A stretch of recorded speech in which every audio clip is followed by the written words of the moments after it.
everybody. I have a very special guest here with me today, my childhood best friend turned adult best friend, Abby. Hello, it's so good to be here. I'm so excited to have you. Do you want to talk a little bit about yourself and why you have come onto the Horse Girl Gazetteer?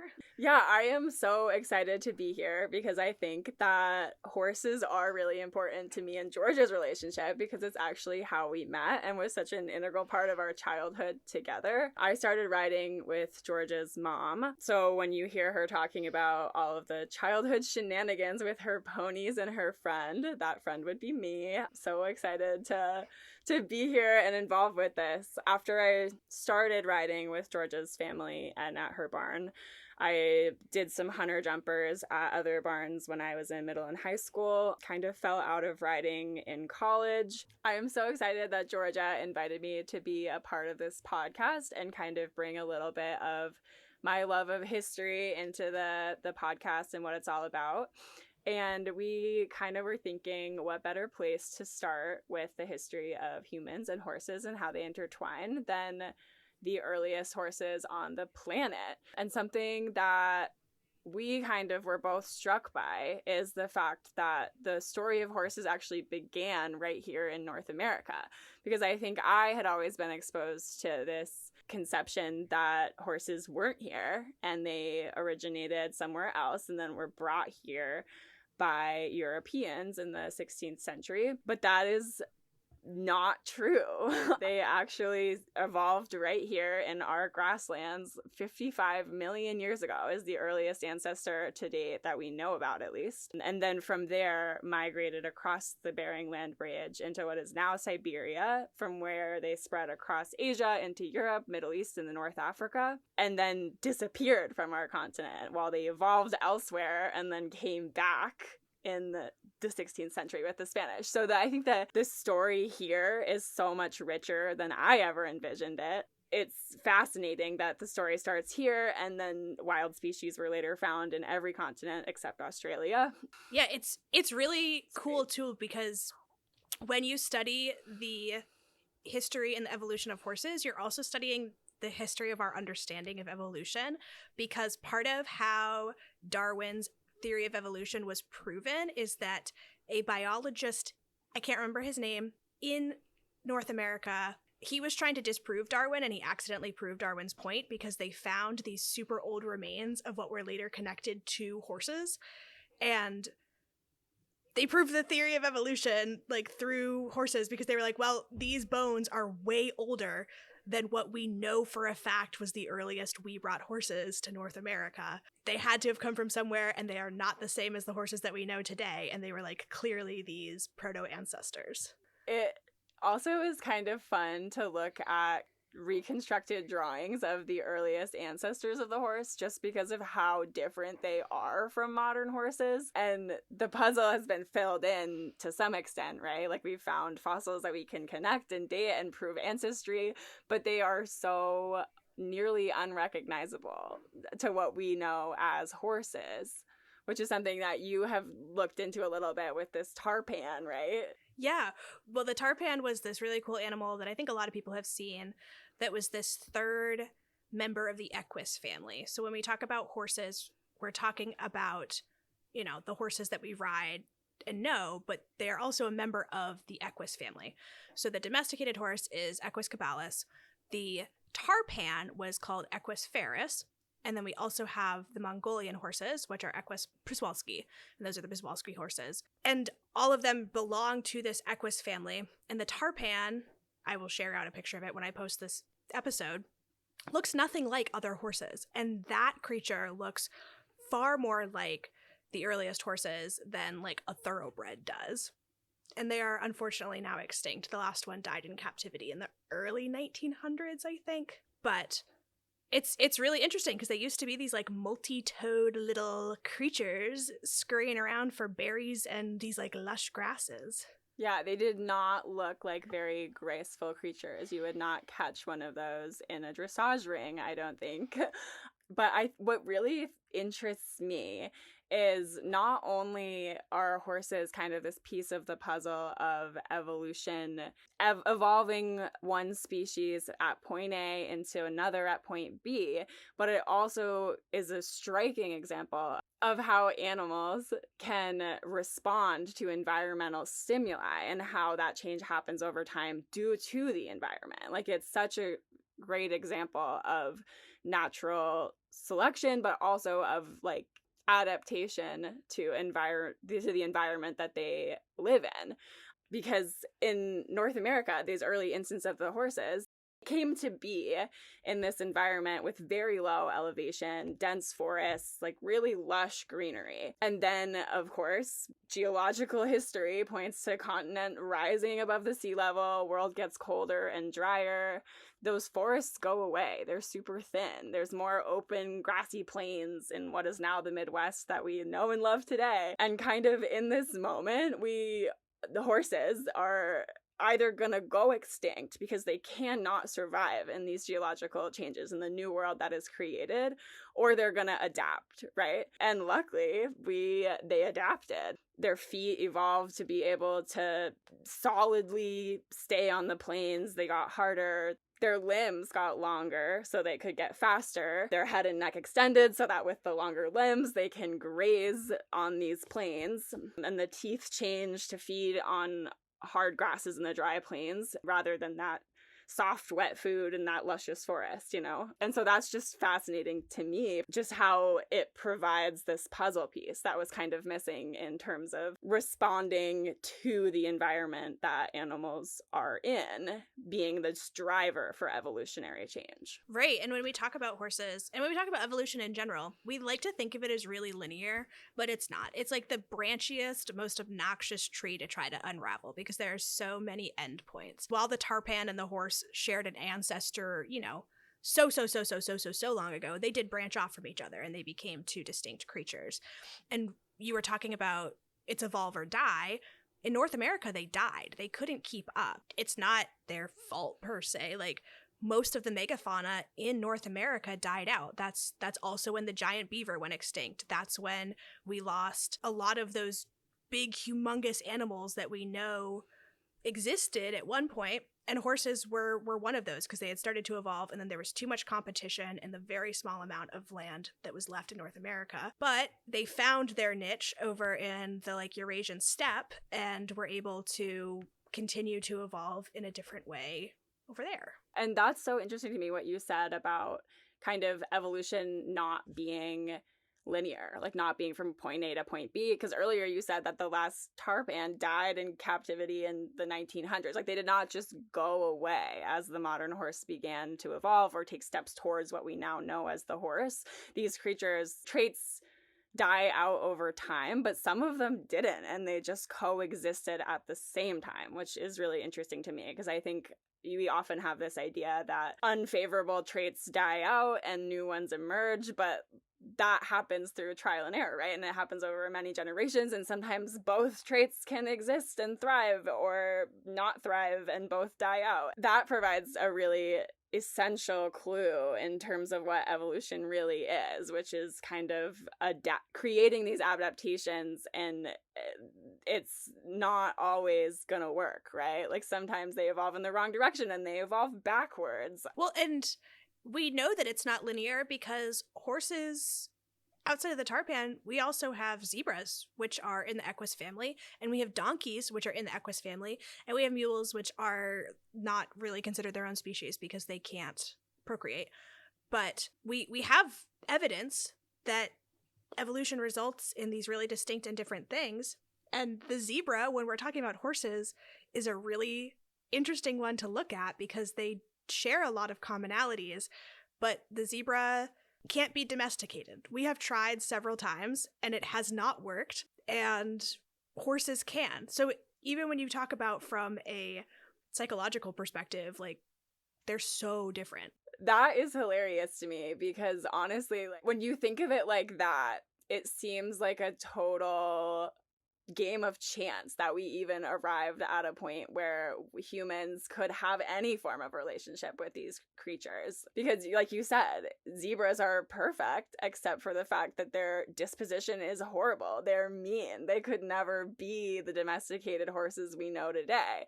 And so much of it is just like how horses evolved both physically to be suitable for riding and for carrying carts and all of that, but also their disposition lent itself to that being possible. And the chance that all of those things could come together to coexist to have this relationship with humans is really remarkable and kind of miraculous if you think about it. Oh my God, it's absolutely miraculous. The more I learn about horse evolution and the more I learn about their domestication process, the more shocked I am that we domesticated them.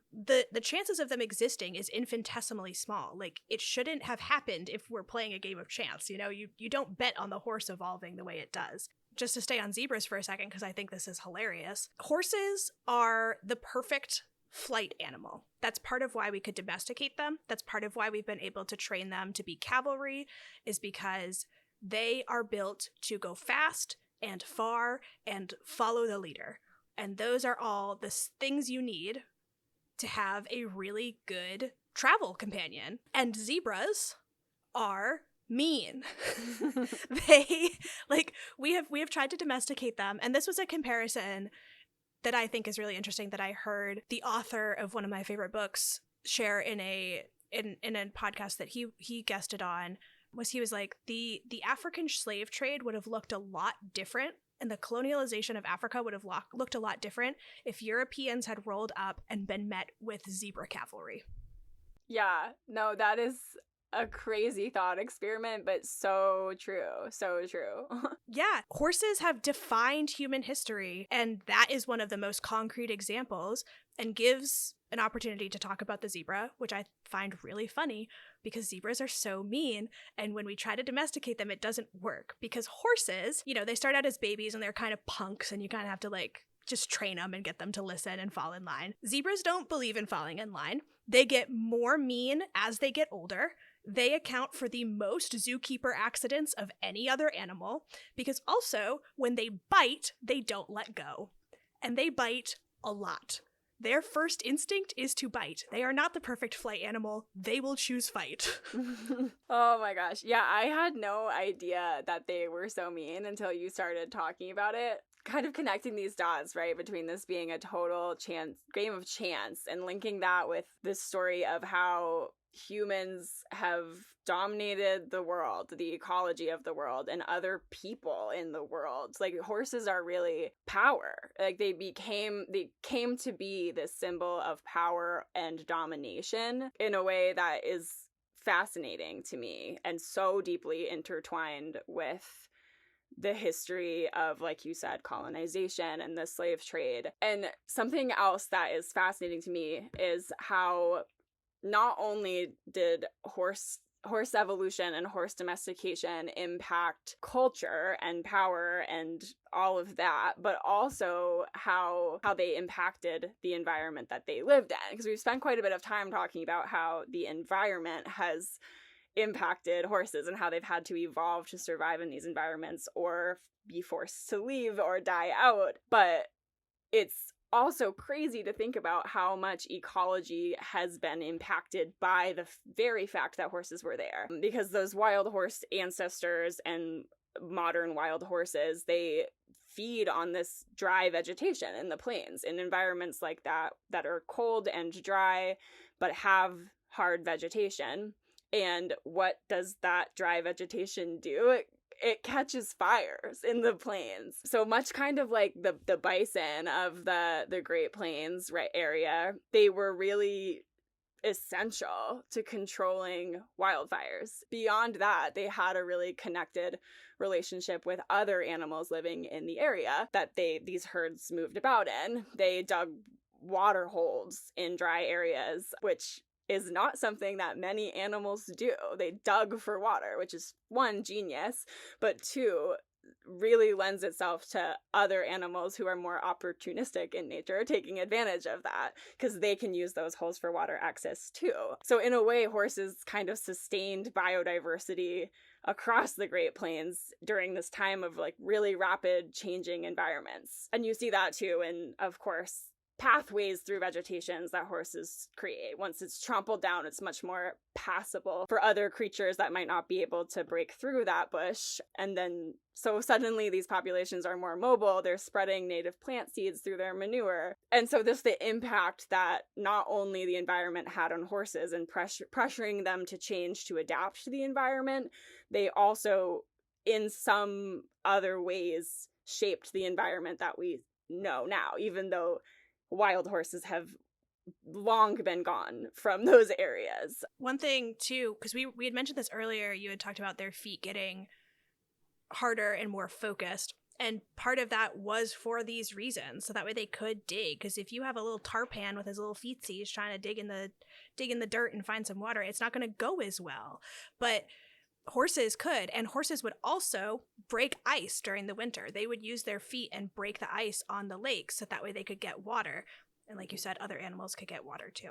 The tarpan's feetsies could not dig, indeed. But yeah, I think that is so classic when we're thinking about kind of like this give and take relationship and this feedback loop and almost like reciprocal nature of evolution, right? Because their feet get harder because their environment got harder and colder and drier, and they needed to find water nonetheless. And then the environment got dug up and wells were created where there weren't before, and they trampled vegetation and they compressed soil, making it much more susceptible to erosion. So in the same way that the environment shapes these horses, they shape their environment right back in ways that have been profoundly impactful to humans and what humans are able to accomplish in the world, in the North America, but also for the ability for other animals to thrive. And I think that is something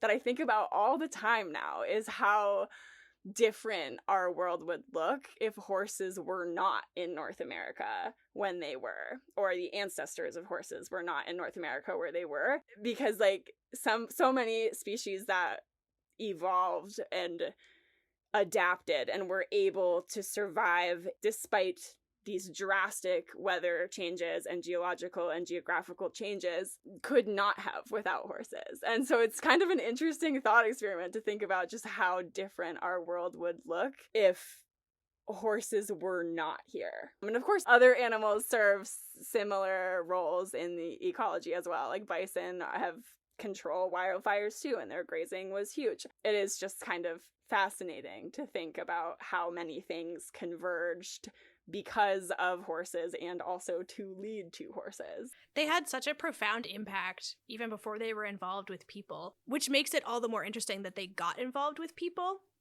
because the same thing that led to them evolving to what we know, which was this colder, drier climate, is also what almost led to their extinction, because then the planet warmed back up again and they lost a lot of those plains and long, cold areas, which is why they ended up on the Eurasian steppe. And humans at the time, we were hunter-gatherers. We knew about horses. One of the oldest cave paintings to date is a cave painting of a horse. It used to be the oldest, but they dated a pig a little bit earlier, which is rude, but that's fine. So we've always been aware of them, but we hunted them. And human hunting is part of why horses went extinct in so many places, because they already had more competition than they were really able to compete with for their environments. And humans came in and became an even bigger part of that.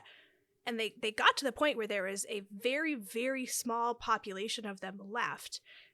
And they were very lucky, because around that time is also when humans figured out that we could drink their milk and we could use them, because that was the start of the agricultural revolution, where we learned about farming. And so we had an incentive to work with these animals. It's a little bit debated how domesticated they were at that point, but that was the start of it, was when we realized we could use them for more than just meat. And I think that speaks volumes to how interconnected the stories of humans and horses have been since the very beginning. We start considering history, and we start considering the important parts of history, and we define what is important through this whitewashed European lens a lot of the times, which means that we do it through the lens of the horse too, because that was their seat of power for a very long time,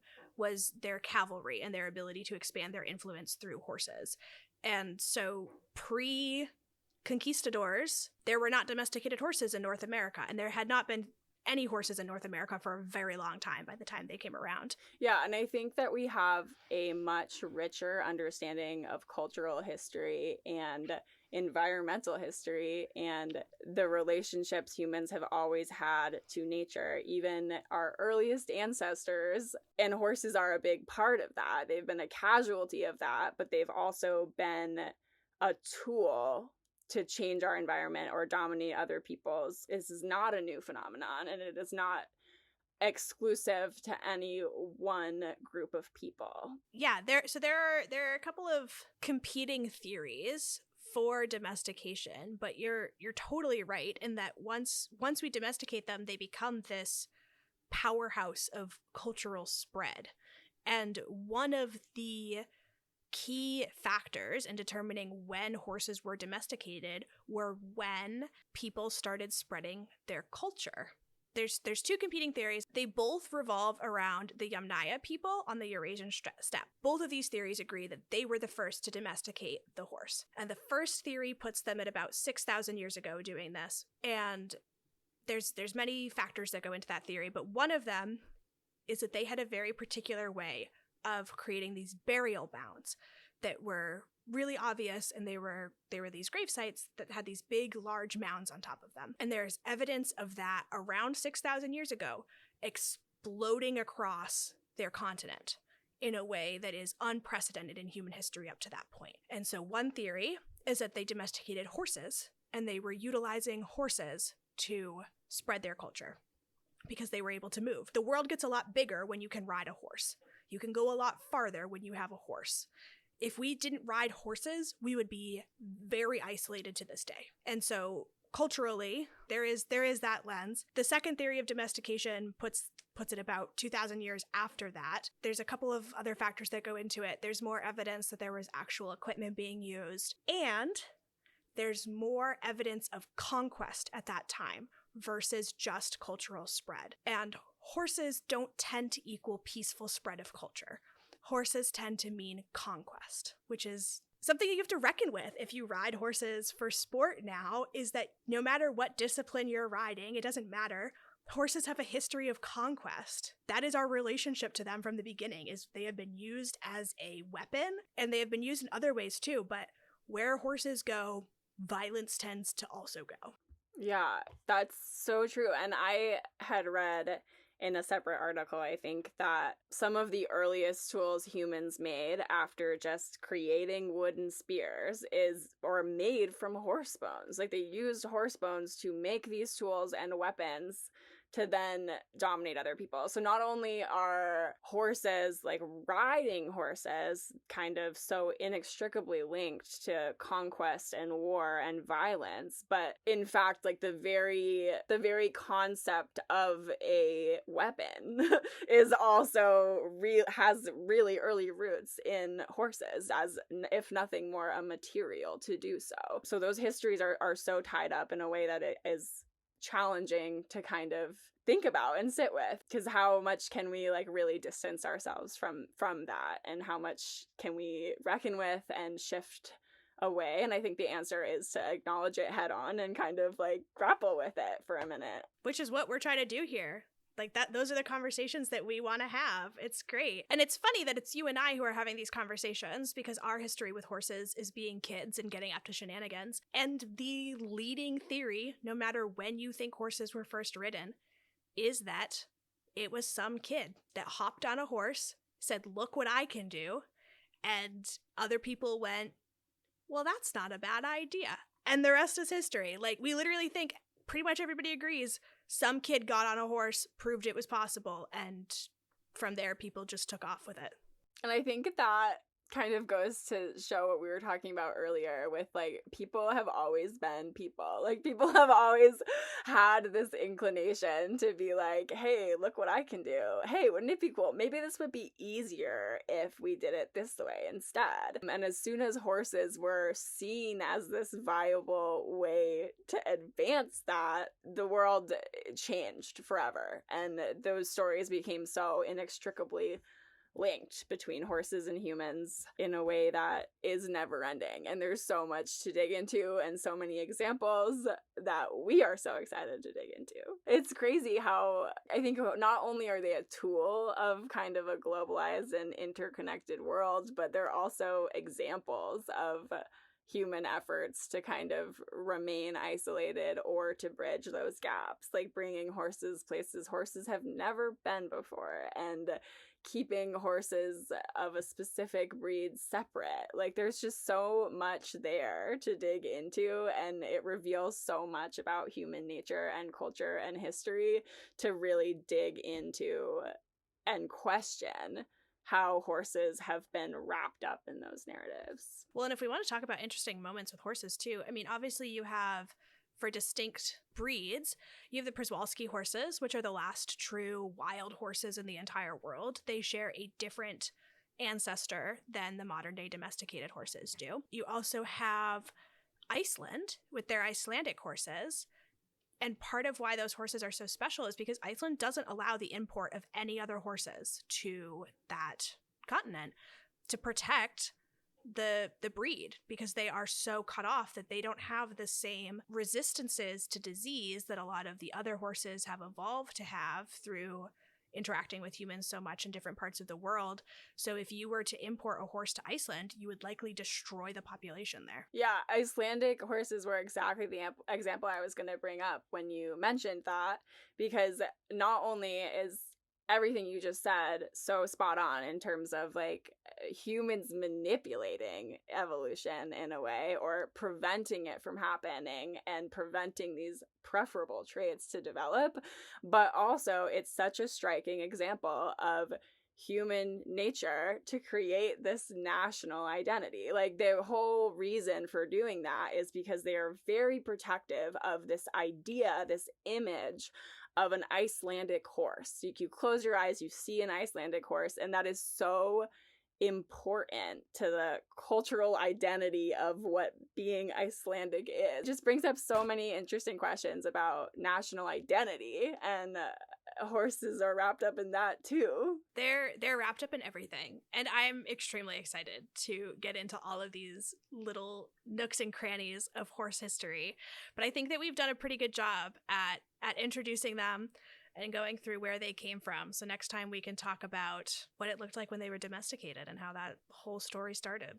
Yeah, and I'm super excited to be along for the ride. I'm excited to challenge these ideas that we hold about horses and their relationship to humans. And I think there's just a lot to learn about our world as we know it by looking to horses and just really examining both how it's kind of contributed to globalization and merging worlds and cultures, but also to keeping them isolated in very purposeful ways. I just think there's so much to learn from human history of horses. And now that we've talked about how horses evolved, we can talk about how we got wrapped up in that story. I'm so excited for all of it. So thank you all for the support. So if you want to join the Patreon, it's patreon.com/horsegirlgazette. And as a little bonus, just a reminder that I will be donating at least 25% of whatever I make through my Patreon to different organizations throughout the year. So each month I'll be donating that money.